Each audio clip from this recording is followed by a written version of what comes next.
This tree gives forth fruit, life, sustenance, and wisdom. In the Bible, Moses wrote that Adam and Eve were free to eat of the tree of life. This means that Adam and Eve were free to feed themselves with the science of the tree of life, the science of God, Kabbalah. And as the tree of life also symbolizes the soul, Adam and Eve, humanity, were allowed to enjoy the benefits of abiding in a state of perfection, with an awakened consciousness. A fully illuminated consciousness is represented in the tradition of the Christmas tree, a symbol of the tree of life as passed down through Germanic esoteric traditions.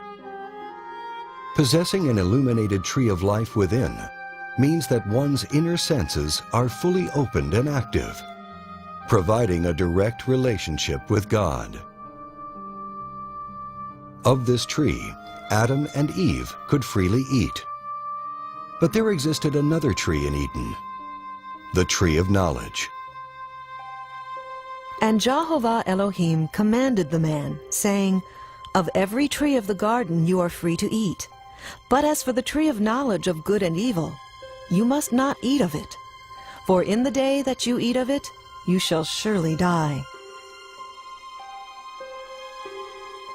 It is clear that the tree of knowledge was forbidden to Adam and Eve, yet they were tempted by the one thing in all of paradise that was denied to them.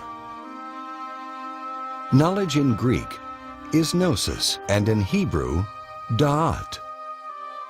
Da'at is the hidden sphere found in the Kabbalah, which traditionally is never spoken of or revealed. Da'at, gnosis, is the science of the great arcanum, that secret knowledge which has been hidden from humanity for ages. However, close examination of the use of the word knowledge in the Bible gives strong indications of the nature of da'at or gnosis. Adam knew his wife again, and she bore a son. The maiden was very beautiful, a virgin who no man had known. It is clear to the observant reader that knowledge in the Bible relates to sexuality.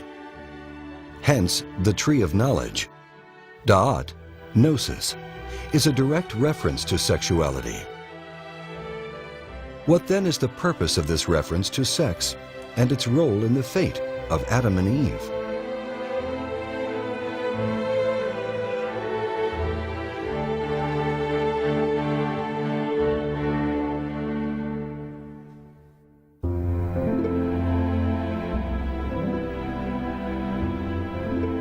When humanity was physically separated into two sexes, man and woman still carried within them the reflection of their Creator.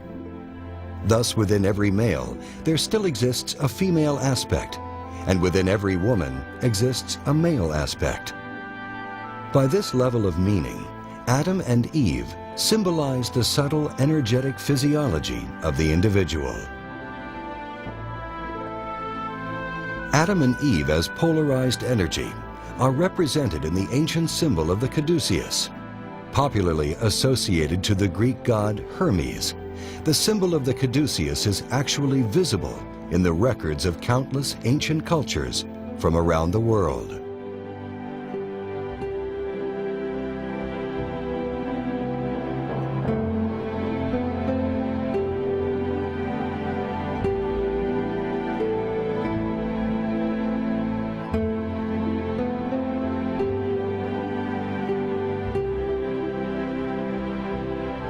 The two serpents have always symbolized the masculine and feminine energetic channels that wind up the spinal column. As they are energetic, not physical, a scalpel will never find them. Their root is yesod, the foundation, the sexual organs, and they are fed by the sexual energy. These two channels of energy are called Ida and Pingala in Sanskrit. In the Kabbalah, they are called Od and Ob, and in esoteric Christianity, they are called Adam and Eve. In the Bible, they are also called the two olive trees and the two candlesticks standing before the God of the earth. The two serpents wind up the spinal column of the physical body. The spine is most often symbolized by a staff or a rod. The spine is the staff of the master and the central column of the human temple. The column stands upon the foundation stone, Yesod, the sexual energy. The spine has 33 vertebrae, symbolized by the 33 years of the life of Jesus of Nazareth and by the 33 degrees of the Masons. On either side of this rod, the spinal column, are two serpents. Pingala is the masculine aspect, Adam. Ida is the feminine aspect, Eve.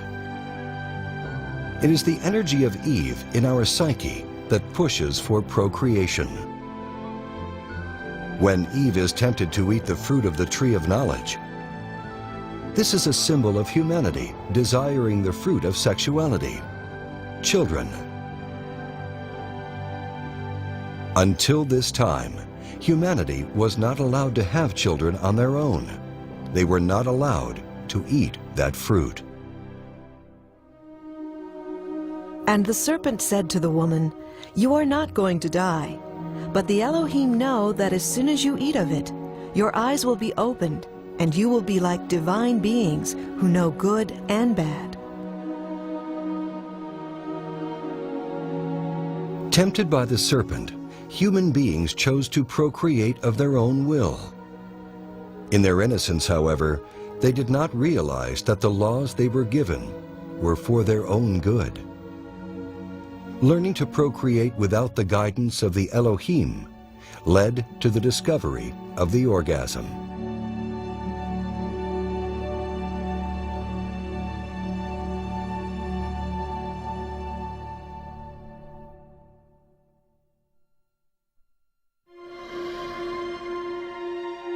The tree of knowledge, or sexuality, was present alongside all the other aspects of existence. It is even recognized as an important presence in Eden, alongside the tree of life. And in the tradition of the Kabbalah, these two trees are said to share the same roots. However, unlike any other tree in Eden, Adam and Eve were only allowed to enjoy the tree of knowledge without indulging in its fruit. For as soon as you eat of it, you shall die.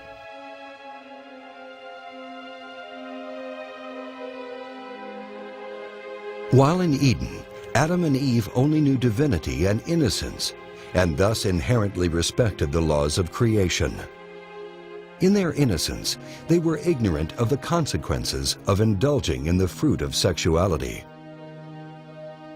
Tremendous energy is harnessed in the sexual act between a man and a woman.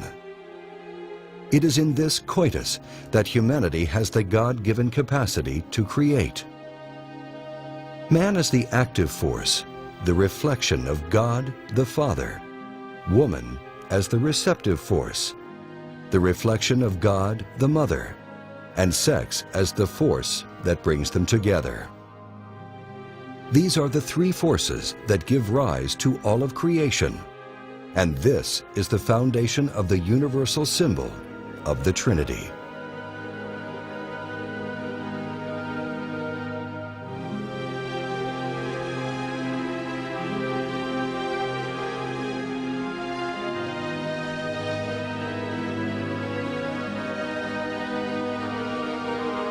The Trinity is a unity of three that express as one.